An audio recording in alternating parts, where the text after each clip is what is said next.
Donald Trump just gave another disastrous speech while talking in front of the Faith and Freedom Conference in Washington, D.C., which is just basically a gathering of a bunch of MAGA lunatics who worship Donald Trump.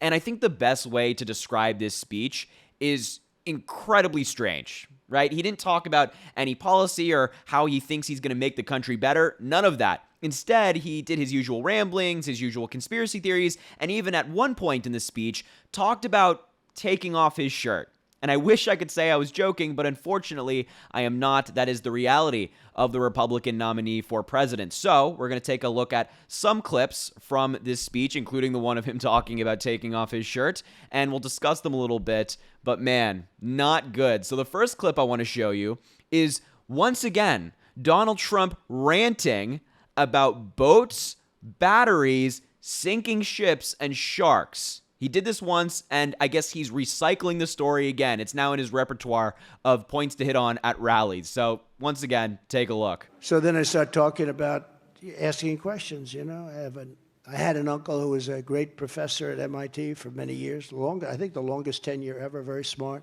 had 3 different degrees. And, so I have an aptitude for things. There is such a thing as an aptitude. I said, well, what would happen if this boat is so heavy and started to sink? And you're on the top of the boat, do you get electrocuted or not? In other words, the boat is going down and you're on the top. Will the electric currents flow through the water and wipe you out? And let's say there's a shark about 10 yards over there.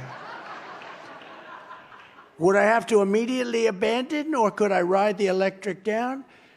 And I said, sir, nobody's ever asked us that question. But sir, I don't know.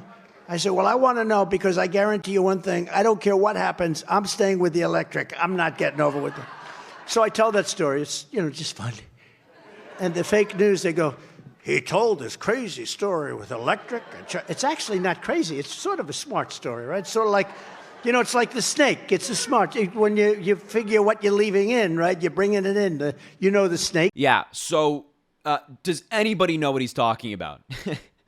When he's going on this rant, does anybody know what he's referencing? Because I don't. Does anybody have a Trump dictionary that they could translate this rant for us as to like a policy he's talking about or something that actually happened? Or are we just going to never know? Is he just never going to tell us what this is in reference to? This is incoherent nonsense. And I find it so amusing how at the end of his rant, he goes, it's actually quite a smart story. And when you have the snake, what does that mean? What snake is he referencing? And to call this smart is laughable. It's laughable. Maybe the question has never been asked to whoever individual he was referencing in that story, because the question is stupid. Because the question makes no sense. That no rational person, especially a person running to be president of the United States, is thinking about if they're on a boat that's sinking and there's a battery on the boat, would they jump on a shark or sink with the boat? That is nonsense. Nonsense. And it's always so amusing when we get clips like this of Donald Trump just saying things that no average person has any understanding of. Nobody, unless you're in the MAGA cult. They probably know exactly what he's talking about. But your average person has no idea what Donald Trump is referencing, and they have the nerve with a straight face to look at us and tell us that Joe Biden is not fit to serve, that Joe Biden is too old, that his mind is gone. When Joe Biden speaks, he's talking about real policies, talking about infrastructure, healthcare, fighting climate change, lowering prescription drug costs, and things like that. That's what Joe Biden's talking about, and he's making good on those promises, importantly. When Donald Trump talks, he does stuff like this. So you tell me, based on that, who's the person we should be concerned about? Whose brain is gone? And every single day of the week, it's Donald Trump. He has weird clips like this where he's just rambling about nonsense. Nobody knows what he's talking about, and it's quite awkward in the room where his supporters certainly feel it as well, and they just laugh. They're laughing at him. They're not laughing with him. They're laughing at him because this story is fake. It's nonsense. But this is the Republican nominee for president, the guy who rambles about sinking boats and sharks and batteries and all that nonsense and all that whatever he's talking about. So I just had to show you that he's continuing this talking point, which went viral. He's continuing this, and to this day, it still makes no sense. But the second clip I want to show you is, as I mentioned in the introduction, Donald Trump talking about taking his shirt off in front of the crowd. Not a pretty thought, is it? So take a look at the clip. And I have the wounds all over my body. If I took this shirt off, you'd see a beautiful, beautiful person. But you'd see wounds all over me. I've taken a lot of wounds, I can tell you. More than I suspect any president ever. Okay. First of all, please do not do that. Please do not take your shirt off. Nobody, and I think I speak for all Americans when I say this, nobody wants or needs to see that. Please, and I'm this is the first time I'll ever ask Donald Trump for something. Please refrain from doing that. Keep the shirt on. I can assure you that nobody out there, unless you're Marjorie Taylor Greene, nobody out there wants to see that. Keep it to yourself. That's okay. Keep the shirt on. Incredibly weird. I don't know why the Republican nominee for president is on a stage talking about undressing in front of a crowd. But, that is the MAGA cult after all. And his whole wound comment where you see, I take off all my shirt and you see all these wounds. It's like those wounds that he calls wounds are him being held accountable, being charged criminally because he broke the law, being sued civilly because he sexually abused a woman, being held accountable in court in New York because he defrauded a bunch of banks and has to pay $500 million in business fees. That's what he classifies as wounds, right? So not really, but also to say that he is the most attacked president ever is also laughable. It just shows that he and many of his supporters have a very basic understanding of American history, or I should say lack thereof, when it comes to American history, because I think there are some presidents who might like a word. Lincoln, JFK, a couple presidents who in recent modern American history, you might say, with JFK, who were shot. They were shot. I think that those wounds might be a little bit more significant than you being held accountable in a criminal court. I think they would like a word. Maybe they give you a call up and talk about these wounds that you proclaim to have on your body. Oh my God. I cannot believe that this guy is the Republican nominee. Sometimes I cannot believe that there are millions of people out there who support whatever that is.